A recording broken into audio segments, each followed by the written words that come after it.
Angers Geek Fest.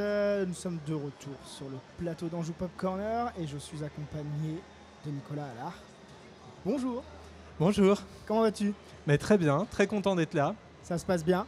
Oui, très bien. Là, je viens de donner une conférence sur l'attaque des Titans et c'était très sympa. Donc, puis je suis toujours content de venir à l'Angers Geek Fest. C'est une très très belle, un très bel rendez-vous de la pop culture et des amateurs de ces univers fabuleux.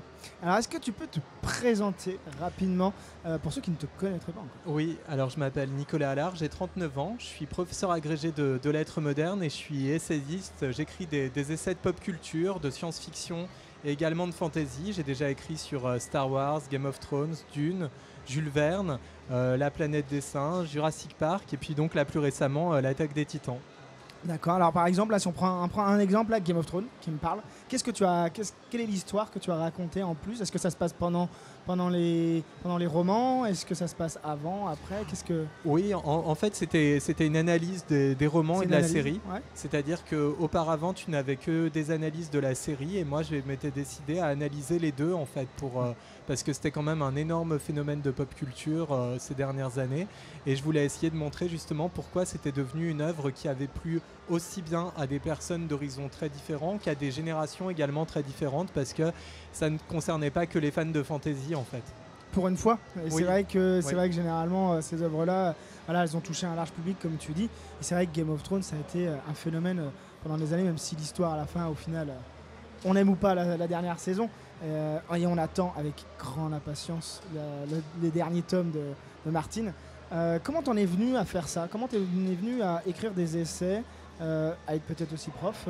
Tu disais de lettres modernes, c'est ça ? Oui. Comment t'en es venu à tout ce parcours-là pour en arriver là aujourd'hui ?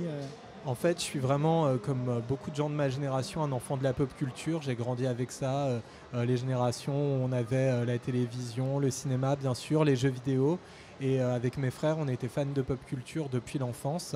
Et je m'étais rendu compte en fait qu'il y avait beaucoup d'œuvres de pop culture qui n'étaient pas du tout analysées, parce que beaucoup de personnes dans le monde universitaire les méprisent, ces œuvres, trouvent qu'elles sont sans intérêt, alors qu'il me semble au contraire qu'elles ont une grande richesse puisqu'elles s'adressent à des personnes qui viennent de cultures différentes, qui viennent de générations, de milieux sociaux différents. Et donc je voulais essayer justement d'analyser plus en détail ces œuvres-là pour montrer à quel point elles sont puissantes et intéressantes. Et alors du coup, c'est quoi l'œuvre qui t'a le plus marqué à l'époque ? Quand j'étais enfant, ouais, quand t'étais jeune. Il y en a eu plusieurs en fait. Ouais. Jurassic Park, Dragon Ball, Star Wars, bien entendu. Il y a plusieurs œuvres qui m'ont marqué pendant l'enfance. Et ensuite, il y a des œuvres aussi quand on a un peu plus de maturité qui vont nous marquer plus durablement. C'est le cas de Game of Thrones par exemple. Ou alors, je suis spécialiste également du roman Dune de Frank Herbert, qui est le roman de science-fiction le plus lu au monde. C'est pas un roman qu'on peut découvrir, c'est sûr, quand on a 10 ou 12 ans. Mais quand on a un peu plus de maturité, c'est vraiment une œuvre puissante et qui nous marque assez durablement. Et alors du coup, qu'est-ce que tu conseillerais comme œuvre à découvrir à tout âge ? Donc par exemple en adolescent, jeune adolescent, aujourd'hui, quelles œuvres tu conseillerais pour une personne qui aurait envie de découvrir un petit peu plus la pop culture Je trouve que Jurassic Park, le roman de Michael Crichton, est quand même un texte très intéressant, parce qu'à la fois c'est un récit d'aventure, mais également il développe beaucoup de réflexions bioéthiques, même quasiment philosophiques. Et donc en plus, tout en étant une œuvre qui est différente du film de Spielberg, donc c'est une redécouverte de l'univers quand on lit ce roman. Donc je trouve que c'est un roman qu'on peut lire assez tôt quand on est adolescent, et puis ensuite même l'apprécier à l'âge adulte. Donc ça fonctionne quand même plutôt bien. Alors que par exemple un roman comme Dune, je le conseillerais plus pour quelqu'un qui serait à la fin du lycée, vers 18-19 ans par exemple. Alors du coup, j'ai envie de revenir sur Jurassic Park, parce que pour le coup, j'ai lu les deux. J'ai lu le premier et Le Monde Perdu. Qu'est-ce que tu penses, toi, justement, du Monde Perdu ? Alors moi, j'ai adoré les deux, honnêtement. Voilà, il y a un petit truc qui m'a fait tiquer dans le 2, c'est le retour de Ian Malcolm. Oui. Qu'est-ce que tu en penses, toi ? Quel est ton point de vue par rapport à ça ? Oui, il faut savoir que Michael Crichton, lui, n'a pas l'habitude d'écrire des suites. Donc il avait écrit Jurassic Park, il était très content de ce roman-là. Et en fait, Spielberg, ayant été très heureux de l'adaptation cinématographique, a eu envie de faire une suite et a incité Crichton justement à écrire un deuxième tome. Et ça se voit parce que le retour de Malcolm, quand même, est plus ou moins bien justifié au début de l'intrigue. Et c'est pas, ça tient pas quand même pas trop la route. Donc voilà. Mais ensuite, le deuxième roman est inférieur pour moi au premier. Ah, c'est vrai ? Oui, je le trouve. c'est un bon récit d'aventure, mais Ouais. je le trouve un peu moins profond. Mais je trouve qu'il vaut quand même la peine d'être lu, surtout que son adaptation cinématographique, pour le coup, est très très différente. Donc on n'a pas du tout l'impression, en lisant le roman après avoir vu le film, d'apprendre, de revoir ce Oui. que l'on a déjà vu à l'écran. Justement, on parle d'adaptation, c'est intéressant. Qu'est-ce que tu penses, toi, justement, des œuvres? Là, par exemple, il y en a beaucoup qui vont râler sur, je pense à Eragon, là, qui vient au dernier maître de l'air, qui ont été adaptés, qui n'ont jamais vu de suite parce que les fans ont râlé. Qu'est-ce que tu en penses, toi, par rapport à ça? Parce qu'au final, Le Monde Perdu, personne n'a râlé dessus à l'époque quand il est sorti, quoi. Aujourd'hui, c'est vrai qu'il y a une grosse mouvance on va dire, de critiquer facilement. Qu'est-ce que tu en penses, toi? Pour toi, l'œuvre originales ne doivent pas être entachées, on doit absolument respecter ou au contraire prendre des libertés? Non, je pense que c'est bien de prendre des libertés parce que de toute façon, ça ne supprime pas l'œuvre originale et ce sont également deux arts très différents que la littérature et le cinéma. Donc forcément qu'une adaptation, même qui se voudrait très fidèle, elle sera toujours en quelque sorte une trahison. Donc dès l'instant où les libertés que l'on prend par rapport au matériau original sont des libertés qui sont justifiées, qu'il y a un message à faire passer, ça ne me choque pas. Par exemple, moi j'ai beaucoup travaillé sur Dune de Frank Herbert, et Denis Villeneuve, quand il a adapté Dune en 2 parties, a pris un certain nombre de libertés, mais ces libertés se justifient et restent malgré tout respectueuses de l'œuvre originale. Donc je pense qu'un réalisateur, par exemple, ou un scénariste, c'est aussi un artiste, c'est quelqu'un qui peut avoir sa propre vision, et c'est intéressant de voir comment il se réapproprie une œuvre qui existe depuis déjà un certain temps. Il y a des œuvres comme ça, justement, que tu as apprécié redécouvrir en les lisant ou en regardant les films, et à l'inverse, est-ce qu'il y a des œuvres que tu t'es dit, ah ouais, non, l'adaptation, j'y arrive pas? Oui, par exemple, moi je trouve que ce que Spielberg a fait avec Jurassic Park est assez intéressant.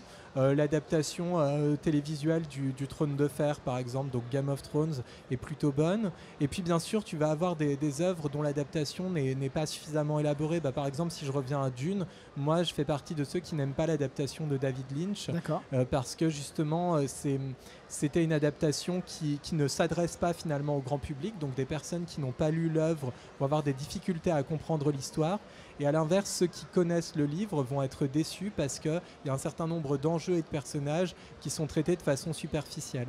Mais en fait, c'est très très difficile d'adapter des œuvres, et certaines œuvres, des monuments de littérature de l'imaginaire comme Dune ou Le Seigneur des Anneaux, c'est toujours très compliqué quand on s'attaque à celle-ci, surtout qu'on a des fans parfois qui sont présents depuis bien longtemps, qui ont des exigences élevées et qui vont finalement critiquer le moindre détail. Et alors du coup, j'ai envie de revenir un petit peu sur la saison 8 de Game of Thrones. Toi, t'en penses quoi? Ça m'intéresse, du coup, toi qui écris des essais et tout ça, vraiment, ça m'intéresse de savoir. Oui, alors la fin en elle-même n'est pas inintéressante, simplement elle a été amenée de façon beaucoup trop rapide.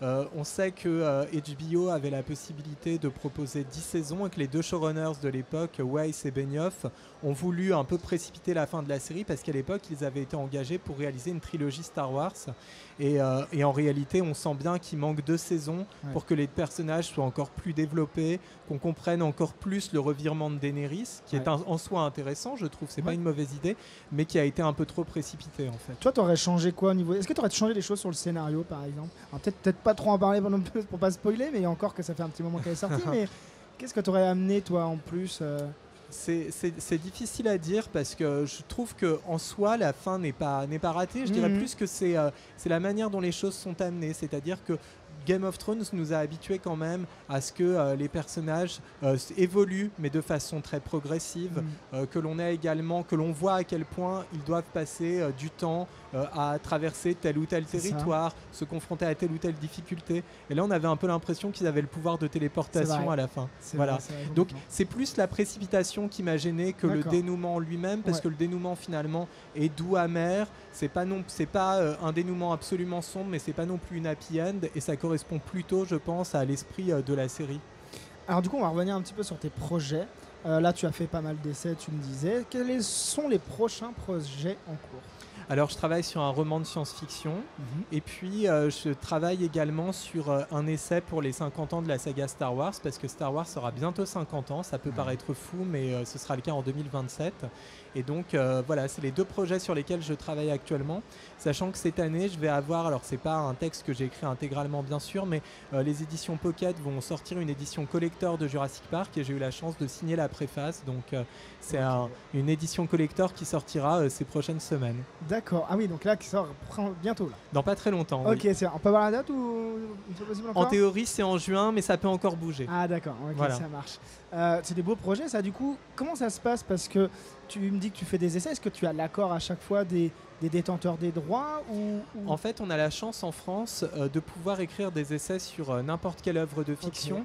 Les limites qui se posent à nous, c'est qu'on n'a pas le droit, par exemple, d'utiliser un trop grand nombre de citations de l'œuvre originale, parce que ça donnerait un peu le sentiment qu'on la recopie presque en un sens. D'accord. Et puis, par exemple, pour des questions d'iconographie, là, il faut payer des droits. Par exemple, si on utilise des images, des photos qui sont présentes dans l'œuvre de base, ça m'est arrivé pour certains de mes ouvrages. Là, bien sûr, il faut que l'éditeur acquiert les droits pour qu'on puisse le faire.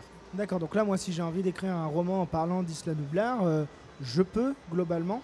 Alors, un roman peut-être pas, mais Ouais. un essai, oui. D'accord. Ouais. Alors du coup, est-ce qu'on peut expliquer, pour ceux qui ne savent pas, la différence entre essai et roman, justement? Oui, alors un roman, c'est qu'en fait, on écrit vraiment une œuvre de fiction qui va raconter une histoire avec des personnages, une intrigue, alors qu'un essai, c'est un texte d'analyse. On s'appuie D'accord. sur une œuvre qui existe déjà et on va essayer de la décrypter, expliquer son succès, parler de sa création, sa genèse, etc.